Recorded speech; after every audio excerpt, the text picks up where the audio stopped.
I don't know what it is with Hoyo and spoiling stories in drip marketing, but Finon will fail his trial to gain the Strife core flame because Mighty's drip marketing says so. Just as Aglaia and Triby's core flames that are in their drip marketings, Mighty's drip marketing features one as well, and it is the Strife core flame. Also, we can see Mighty's picture occupying the Strife slot on the Wheel of the 12 Titans, and Finon's the World Bearing, the core flame belonging to Kefale. So, I don't think the outcome of the trial is necessarily the reason they paused the story there. The cliffhanger is not about the outcome of the trial, but rather about something else. Perhaps on the why and the how, such as why did Finon press on to take up the mantle of Strife when he was in doubt and knew Mighty was more deserving? Or more interestingly, in my opinion, how does one become a demigod? The second question is more interesting to me because this could explain why we were shown the memory of Trailblazer with the Stellaron Hunters and answer one of the earliest questions in the story. How was Trailblazer created? Yeah, I know. That was such a big jump from talking about Finon not inheriting the Strife core flame to the creation of Trailblazer, so let's rewind a little bit. Let's talk about Finon and his trial. This trial is something that comes after defeating a Titan and taking away their core flame, right? As the prophecy would have it, once a Titan is defeated, their core flame must be collected and brought back to the vortex of Genesis. According to Aglaia, this place houses the original divinity of the 12 Titans. Once a Titan is defeated and their core flame is returned, someone must fill the empty seat left behind to uphold the world, making that person both human and divine, a demigod. So far, 6 out of the 12 core flames have been returned, but the only demigods living in the city are Aglaia and Triby. The other 4 are missing. Interesting, but that's a topic for a different time.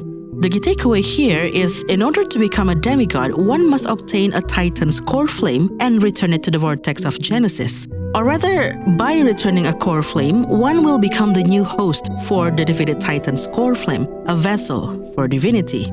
Interesting choice of words. Now, since we learned about the history of Amphorius, the Titans, the prophecy, and the Chrysos heirs, Finon had made it clear that Nicator's core flame was his goal. Since the day he was selected by the prophecy, Finon had set his eyes on the Strife core flame, which implies that the prophecy does not necessarily assign what core flame to which Chrysos heir, but rather, if you can get it, then take it. Long story short, after exploring Custom Kremnos in the present, having an audience with Oronix at Yenusopolis, and back to Custom Kremnos in the past, the hero set out to fight Nicator managed to defeat the Strife Titan. However, just as he was about to seize the core flame, Finon turned to Mighty and asked whether he wanted to do it instead. He thought Mighty was more worthy of the honor because he was the one who held Nicator back early on, giving the team as much time as they needed to figure out Nicator's weakness so that the Titan could be slain. Besides, Mighty was the crown prince of Custom Kremnos, the very domain of the Strife. But Mighty refused, he would not have it, and so Finon was the one who touched the core flame and brought it back to Aglaia. Despite Mighty's refusal and everybody's encouragement, Finon still had his doubts, and this was apparent to the divine echo of Nicator who came to examine him. Nicator said that Finon must accept a trial of divinity before the Strife core flame could be passed down to him, and so he left, leaving everybody on the wait for his return. It was at this moment that Aglaia expressed her confidence in Finon. Should he fail, then it simply means that it is not his time yet. It means another mission awaits him in the future, but regardless, Finon will inherit a Titan's core flame. Because unlike other Chrysos heirs who have their flaws, Finon is a perfect vessel for divinity. And when Aglaia said that about Finon, a vessel for divinity and all that, I could not think about Trailblazer being a host to a Stellaron. Hear me out.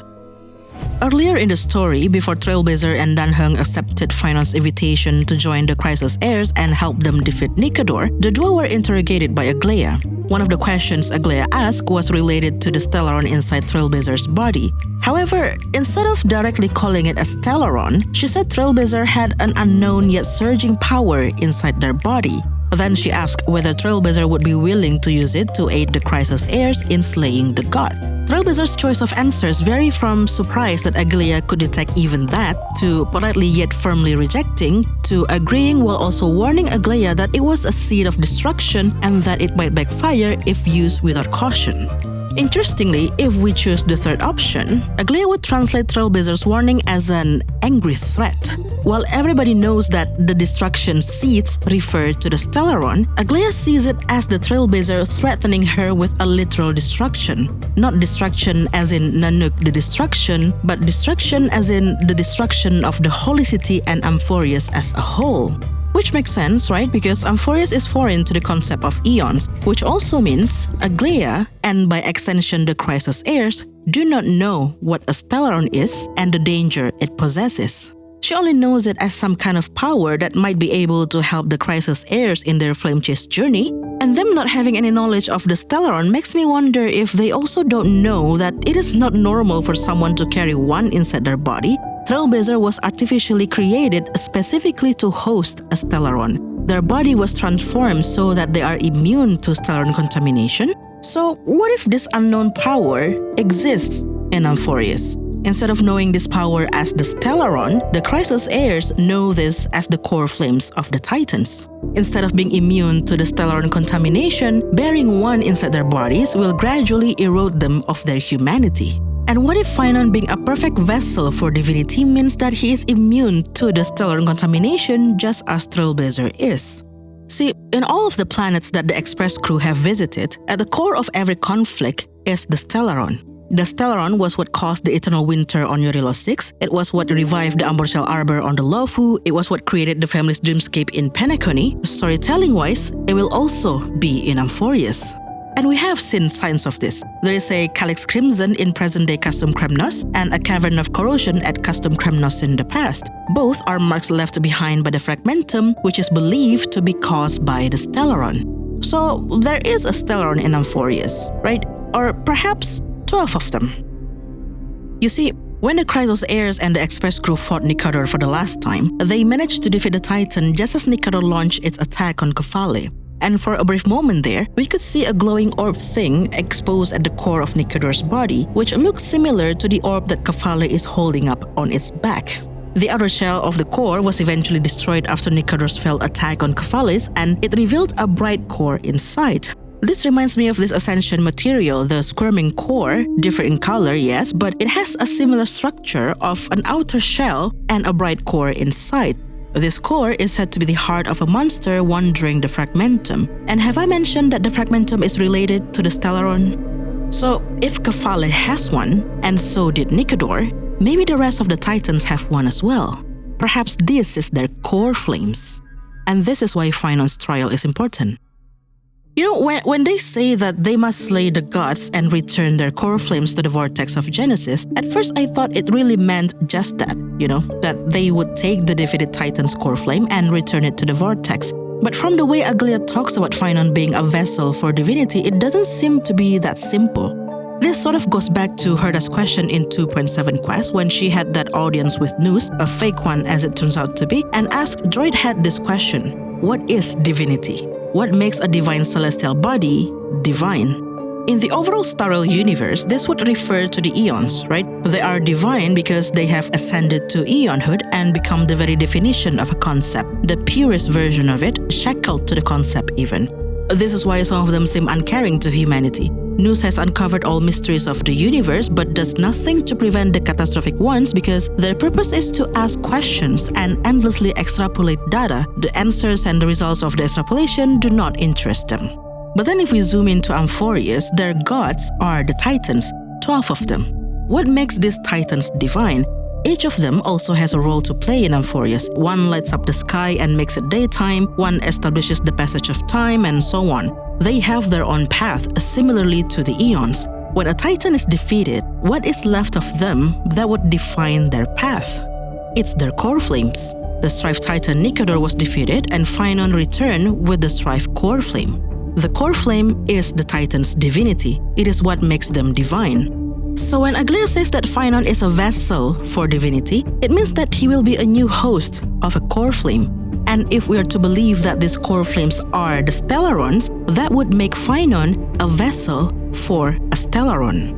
Every single one of the Crisis heirs will be, just as Aglaia and Tribe have been, which means we're talking about helping 6 more people become hosts for a Stellaron.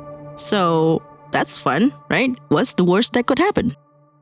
When Oryx spoke around Trailblazer's mind and showed them a memory of their time with the Hunters, I found it weird that it was that specific memory that was shown. But it is not as weird if we consider Oryx calling Fully Skyfather.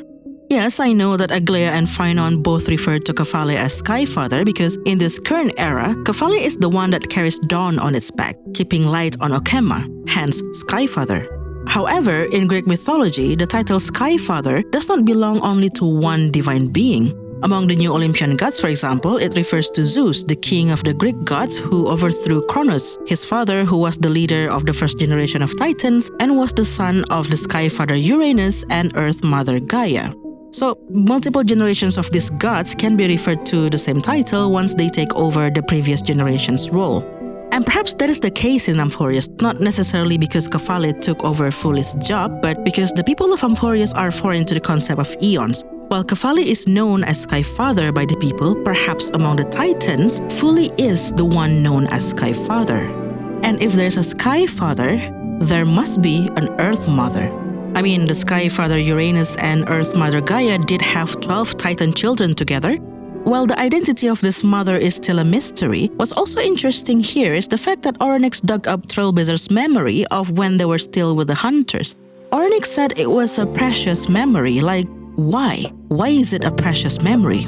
But if we consider that the Titans were created by Fully, allegedly, and each of them has a Stellaron inside their body, wouldn't that make them artificial bodies made specifically to host a Stellaron, just as the Trailblazer is? And Trailblazer's time before the Express was their time with the Hunters, right? Kafka was tasked to teach them basic knowledge, common sense, combat skill, etc. It was their time in preparation for a Stellaron implant. That is probably the only reason the Stellaron Hunters are brought back to the storyline. Yes, I'm looking at you, Kafka, who had been missing for 13 patches before appearing again and only in somebody's memory. Anyway, perhaps as the story progresses, the true nature of the Crisis heirs would be revealed, and at the same time, we will get to learn more about the origin of Trailblazer. I mean, when Trailblazer first met Phynon, there was this dialogue option that pointed out the similarity between them. I know that this is more likely a nod to male Trailblazer being a variant of Honkai Impact Kevin or something along that line, but hey, what if it is also foreshadowing the fact that Trailblazer and Phynon are cut from the same cloth? Yep, that's enough tinfoil hatting for today. Like this video if you enjoyed it, subscribe if you want to see more, and I will see you in the next one. Bye!